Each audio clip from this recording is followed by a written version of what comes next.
ang natatanging taong kinakatakutan ni Muzan Kibutsuji, to the point na makita niya lang ang earrings na ito hundreds of years later still gives him PTSD. Ang progenitor ng first breathing style at ang strongest demon slayer in history. Ito ang kwento ni Yurichi Tsugikuni. Si Yurichi at ang kanyang kakambal na si Michikatsu ay pinanganak sa angkan ng Tsugikuni sa kalagitnaan ng Sengoku period. Isang panahon kung saan ang pagkakaroon ng kambal ay tinuturing na isang masamang pangyayari. Si Yurichi ay pinanganak na may kakaibang birthmark sa kanyang noo na naging dahilan para pagtangkaang patayin siya ng kanilang ama. However, ang kanilang ina ay nagalit at pinigilan siya. Sa huli, napagdesisyonan na ipadala na lang si Yurichi sa isang templo para maging monghe pagdating niya ng 10 taong gulang. Sa kabila ng paniniwala ng kanilang ama na malas ang birthmark sa noo ni Yurichi, ang totoo ay binigyan nito si Yurichi ng pambihirang lakas at kakayahang makita ang katawan ng mga buhay na nilalang na para bang transparent. Lumaki si Yurichi sa ibang paraan kay Michikatsu. Mas kaunti na pagkain at mas mahinang edukasyon. Hindi siya nagsasalita at inakala ng lahat na bingi si Yurichi. Dahil dito, gumawa ang kanyang ina ng Hanafuda earrings para sa kanya. Maasang bibiyayaan siya ng mga Diyos ng kakayahang magsalita. Madalas din siyang makita na nakadikit sa gilid ng kanyang ina. Dahil dito, naawa si Michikatsu sa kanya kaya palihim siyang pinupuntahan ng kapatid habang wala ang kanilang ama. Binigyan niya pa nga ang kanyang kapatid ng isang flute na siya mismo ang gumawa para aliwin si Yurichi. Isang araw, 7 years old na si Yurichi, ngumiti siya at nagsalita sa unang beses. Sabay sabing gusto niyang maging samurai tulad ng kanyang kuya matapos mapanood ang pag-iinsayo ni Michikatsu na espada. Nabigla si Michikatsu ngunit hindi niya sineryoso ang sinabi ni Yurichi dahil alam naman niyang itatalaga rin ito bilang monghe sa edad na 10. Ngunit isa sa mga tauhan ng kanilang ama na nagtuturo kay Michikatsu ang pumayag na turuan si Yurichi ng simpleng stance. Laking gulat ng lahat nang biglang gumalaw si Yurichi ng napakabilis at makapagsalpak ng 4 na tama sa katawan ng guro. Isang bagay na ni minsan ay hindi pa nagagawa ni Michikatsu kahit pa matagal na siya nag-iensayo. Pero hindi kinaya ni Yurichi ang pakiramdam ng pananakit ng iba kaya sinabi niyang ayaw niya nang maging samurai. Tinanong siya ni Michikatsu kung paano niya yung nagawa. Binanggit ni Yurichi ang parabang early version ng breathing style. Pero imbes na pag-usapan ng espada at training, mas masaya pa siyang nag-alok na magpalipad sila ng saranggola. Nang mamatay ang kanilang ina sa karamdaman, isang gabi ay dinalaw ni Yurichi si Michikatsu para sabihin ng balita at magpaalam. Plano niya nang umalis at pumunta sa templo. Nagpasalamat siya sa kanyang kapatid at sinabing palagi niya itong maaalala at nangakong itatago ang flute na ginawa nito para sa kanya. Kalaunan, nalaman ni Michikatsu sa diary ng kanilang ina na alam ni Yurichi ang lahat tungkol sa sakit ng kanilang ina. Kung paanong naparalisa ang kaliwang bahagi ng katawan nito at kung paanong tinutulungan siya ni Yurichi na gumalaw. Natuklasan din niya na alam ni Yurichi na dapat siya ang gagawin tagapagmana ng kanilang ama dahil sa natuklasang galing ni Yurichi sa espada at si Michikatsu naman ang ipapadala sa templo. Kaya bago pa ito mangyari, tumakas si Yurichi para ang kapatid niya pa rin ang piliin tagapagmana. Sa kabila ng kabutihang ito, unti-unting nagkakaroon ng inggit at galit si Michikatsu sa kanyang kapatid dahil sa hindi matatawarang galing nito at palaging pagpapakita ng kabutihan kahit wala naman siyang nakukuhang kapalit. Naglakbay si Yurichi sa kabundukan sa loob ng isang araw at isang gabi nang walang tigil at along the way ay nakilala niya si Yuta, isang batang babae na kasing edad niya na nawalan ng buong pamilya. Nanirahan silang magkasama at makalipas ang 10 taon, sila ay nagpakasal at nabuntis si Yuta pero bago manganak, umalis si Yurichi para humanap ng midwife at nangakong babalik bago lumubog ang araw. Habang pauwi, tinulungan niya ang isang matanda kaya napatagal siya. Kaya napagdesisyonan niyang bumalik kinabukasan. Pero pagdating niya sa bahay nila, bumungad sa kanya ang patay niyang asawa at ang kanilang sanggol na hindi pa sinisilang na pinatay ng isang demon. Sa tindi ng pagkabigla, niyakap ni Yurichi ang bangkay ng asawa ng 10 araw at nilibing lang ito matapos hikayatin ng isang demon slayer. Dahil sa trahedya, muli niyang kinuha ang kanyang espada at nagsanay bilang isang demon slayer. Dahil sa kanyang mark at likas na talento sa swordsmanship, naging isang napakalakas na demon slayer si Yurichi. Muling nagkita ang magkapatid matapos ubusin ng isang demon ang buong kampo ni Michikatsu na siya lang ang nakaligtas. Pinatay ni Yurichi ang halimaw ng walang kahirap-hirap sabay humingi ng paumanhin sa kapatid sa pagkawala ng mga kasama nito. Sa tulong ng kanyang breathing technique na kalaunay tatawaging sun breathing, ginusto ni Yurichi na turuan ang iba pa para mapalakas pa silang lahat. Ngunit walang ni isa ang makagaya sa sun breathing. Kaya inadjust niya ito ayon sa kanilang kakayahan. At dito nabuo ang unang water, wind,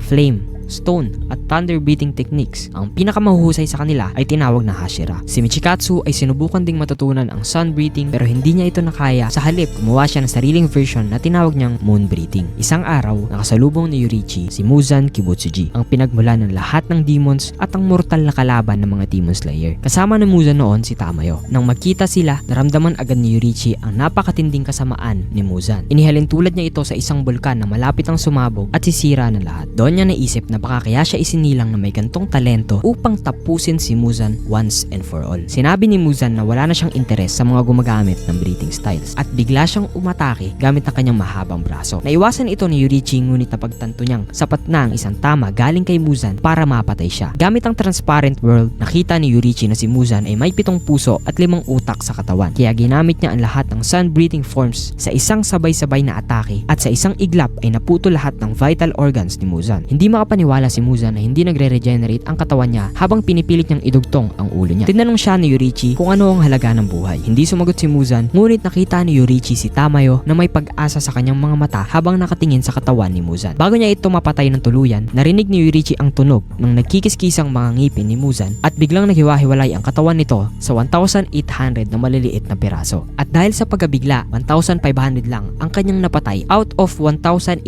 na piraso. Kaya ang natitirang 300 pieces ay nakatakas para mag-regenerate. Kahit na nabigo si Yorichi, si Muzan ay hindi kailanman nakalimot sa laban nilang iyon and he remained fearful of Yorichi for the rest of his life. Habang si Tamayo ay halos maiyak sa galit dahil si Muzan ay natutong iwasan ang kamatayan sa pamamagitan ng decapitation. Na magkausap sila, ibinahagi ni Tamayo ang lahat ng nalalaman niya kay Muzan. Dahil dito, pinalaya siya ni Yorichi bilang pasasalamat. Ilang panahon pa, lumapit ang mga Demon Slayer kay Yorichi upang iulat na si Michikatsu ay nagtaksel at naging isang demon. Sinisi ni Yorichi ang kanyang sarili sa hindi pagpatay kay Muzan sa pagtakas ni Tamayo at sa pagiging demon ni Michikatsu. Hiniling ng iba na magpakamatay siya bilang parusa pero pinigilan siya ng bagong leader ng Demon Slayer Corps, pinayagang ipagpatuloy ang buhay. Habang naglalakbay, naalala ni Yorichi ang mag-asawang Sumiyoshi at Suyako, mga dating kaibigan. Pinuntahan niya ito at ibinahagi ang kanyang buong kwento mula pagkabata hanggang sa pag-alis niya sa Demon Slayer Corps. Nagsisisi siya sa pagkamatay ng marami dahil hinayaan niyang makatakas si Muzan. Habang kasama ang mga Kamado, hiniling nilang makita ang mga sun-breathing forms. Pinakita ni Yorichi ang lahat ng galaw ng napaka-graceful na tila isa siyang espiritu sa halip na isang tao. Pinanood ito ni Sumiyoshi ng maigi at tinandaan ang bawat moves. Sa kanyang huling gabi roon, ibinigay ni Yorichi ang kanyang Hanafuda earrings kay Sumiyoshi at napagtanto ng mag-asawa na yun na ang huling beses na makikita nila si Yorichi. At habang papaalis, sumigaw si Sumiyoshi at sinabing ipe-preserve niya ang sun-breathing sa pamamagitan ng pagpasa nito sa kanilang mga anak sa bawat henerasyon. Napangiti si Yorichi at nagpasalamat at tuluyan nang umalis. Kahit ang mga may Demon Slayer mark ay madalas namamatay, bago mag 25 years old, si Yorichi ay nabuhay hanggang 80 at nagpatuloy sa pagpatay ng mga demons. Sa huling araw ng kanyang buhay, muli silang nagtagpo ng kanyang kapatid na si Michikatsu na ngayon ay si Kokushibo, ang upper rank 1 at ang pinakamalakas na alagad ni Muzan. Umiyak si Yorichi nang makita ang kalagayan ng kapatid habang si Kokushibo ay biglang-bigla. Nabuhay pa rin si Yorichi sa kabila ng pagkakaroon ng marka. Kahit mahal niya ang kapatid niya, alam ni Yorichi na kailangan niya itong patayin. Naganda nang umatake si Yorichi habang binalot naman ng takot si Kokushibo dahil despite na matanda na ang kanyang kapatid,